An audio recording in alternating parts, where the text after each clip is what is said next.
துலாம் ராசினியர்களுக்கு 2026 எப்படி இருக்கு? துலாம் சுக்கிரன் அதிபதி, வராகி, சூலினி, பிரித்திங்கரா, நரசிம்மர், அப்படி உக்கிர தெய்வ வழிபாடு.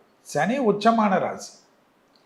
சனி உச்சம், சனி நீச்சம், சனி ஆட்சினாவே எக்ஸசைஸ் தான். அற்புதமாக இருக்கும். 6ஆம் இடத்தில் சனி கிட்டத்தட்ட 2027 வரைக்கும் ஃபுல்லாக இருக்கார். வச்சு உங்களுக்கு நல்லது செய்கிறதுக்கு ரெடியாக இருக்கார். அதை காப்பாற்றிக்கிறது உங்கள் புத்தி, இல்லைன்னா சரியாக வராது. எப்பவுமே துலாத்துக்கு ஒரே ஒரு விஷயந்தான், அவங்க சொல்கிறது தான் எல்லாரும் கேட்கணும். அவங்க தான் நம்பர் 1ல் இருப்பாங்க. இது பேர் போங்குன்னு பேர். இதை மட்டும் கொஞ்சம் பார்த்துக்கினா நல்லாயிருக்கும். தொழிலில் கண்டிப்பாக ஒரு மாற்றம் வரும். ஜூன் மாதத்துலேருந்து கண்டிப்பாக அந்த மாற்றம் வந்தால் எடுத்துக்கொள்வது நன்மை.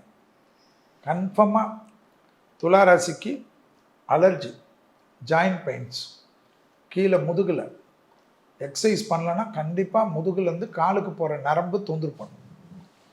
இது ரொம்ப தொந்தரவு பண்ணிடும். 6ல் வேறு சனி.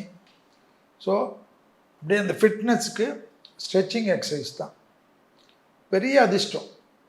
இடம், வீடு, தொழில், உத்தியோகம், கொடுத்த வாக்கை காப்பாற்றுறது, தாய் வழி உறவு, தந்தை வழி உறவு, அனுகூலம் எல்லாம் இருக்கும். பிள்ளைகளோட சண்டை வச்சுக்கூடும்.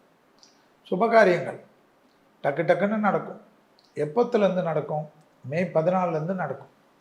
கண்டிப்பாக பெற்றோர் பெரியோருடைய தேக ஆரோக்கியத்தை நல்லா பார்த்துக்கணும். புதன்கிழமை பசுமாடுக்கு அகத்திக்கீரை வாங்கி கொடுக்கணும்.